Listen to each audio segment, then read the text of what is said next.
Muy buenas noches. Bueno, me presento. Yo soy el doctor Luis Enrique Álvarez. Soy el profesor titular de nefrología aquí en el Centro Médico Nacional La Raza.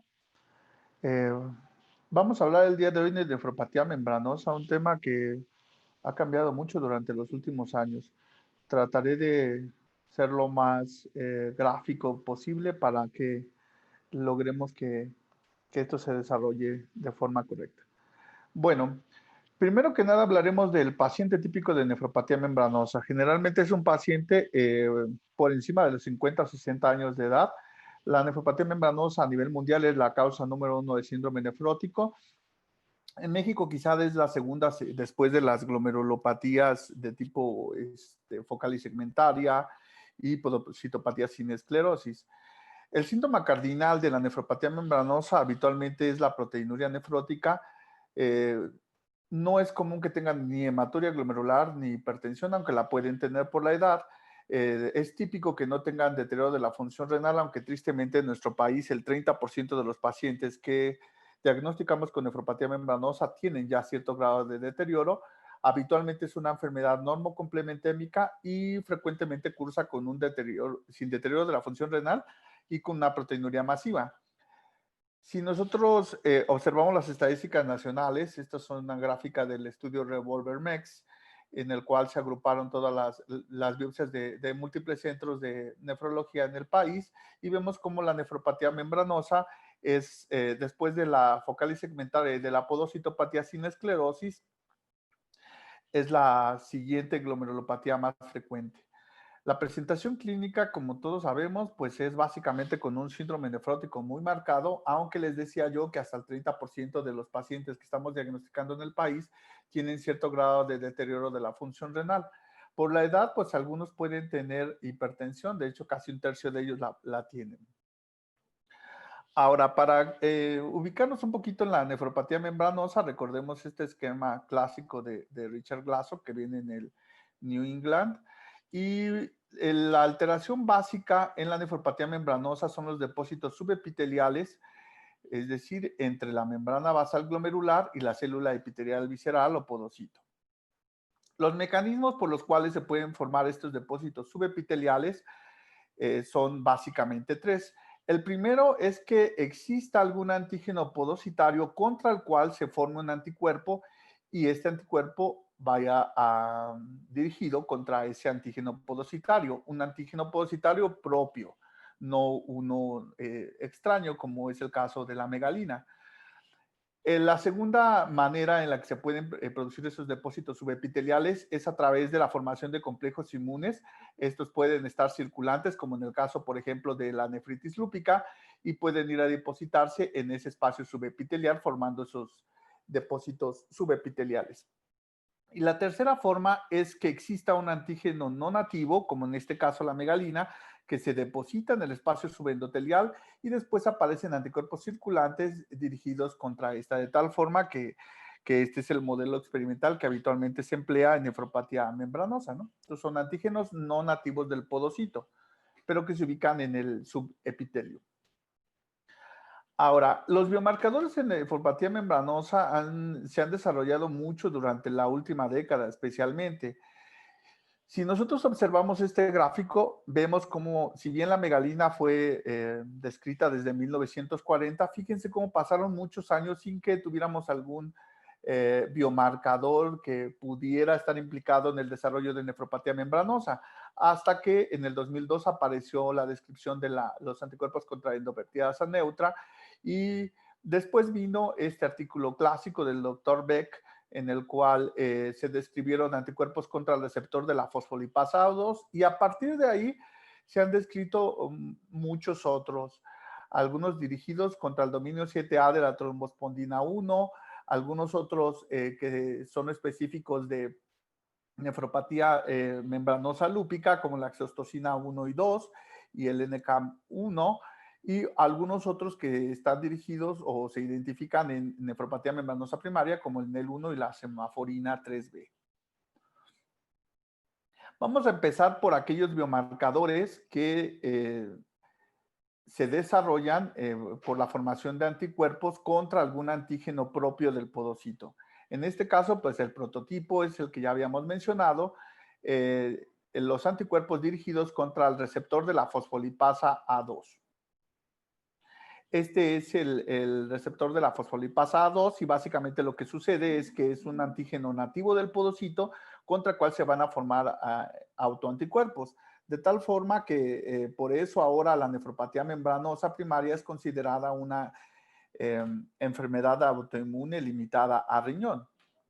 Si nosotros revisamos el artículo original donde se describieron estos anticuerpos, podemos observar cómo aquí en las barras o las ilustraciones de la izquierda, pues se hizo la tinción con PLA2R, la de medio con IgG4 y luego se pusieron las dos para que vean cómo se superponen el PLA2R y la IgG4.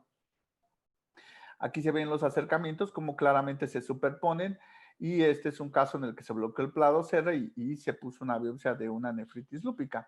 Ahora, este no fue el único biomarcador que se ha descubierto. También se han descubierto anticuerpos contra el dominio 7A de la trombospondina 1. Esta es la trombospondina 1. Y bueno, básicamente sucede lo mismo. Es un antígeno podocitario contra el cual se dirigen anticuerpos. Este es el artículo original en el cual primero se tiñó con trombospondina 7A, después con nefrina y luego combinados.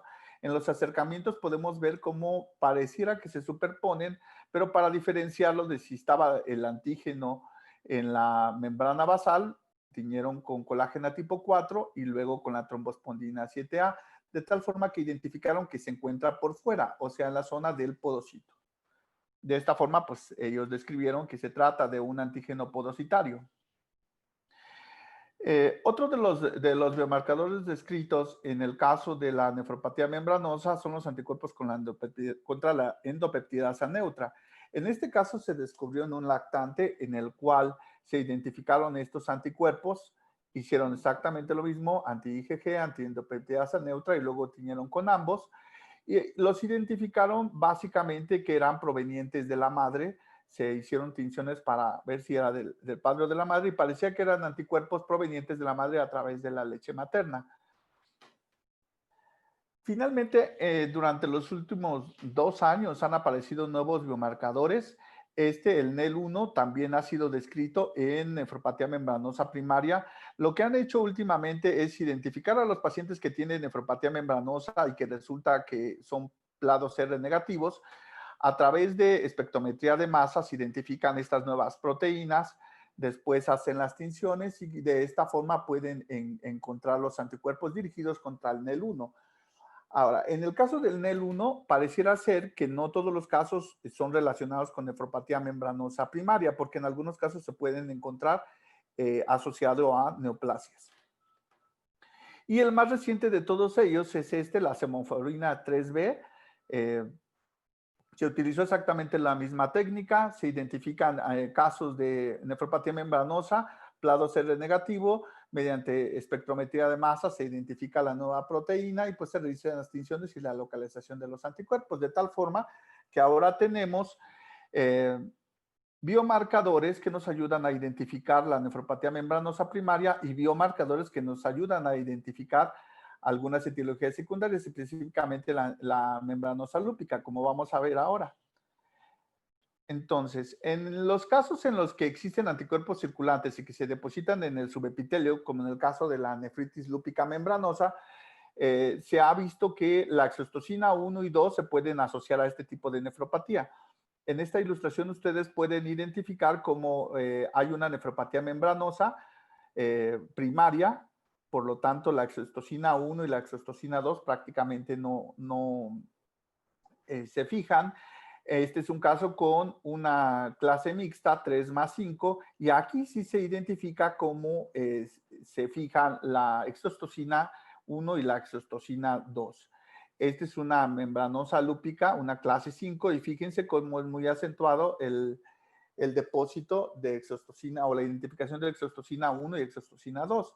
Y recientemente se ha descubierto esta nueva molécula, el NCAM1, que parece ser que también utilizando la misma técnica como las que ya he descrito, se identificó que en algunos casos de nefritis lúpica puede utilizarse como un biomarcador. Entonces ya no solamente tenemos a la exostosina 1 y 2, sino ahora también tenemos al NCAM para identificar a los pacientes con nefritis lúpica membranosa.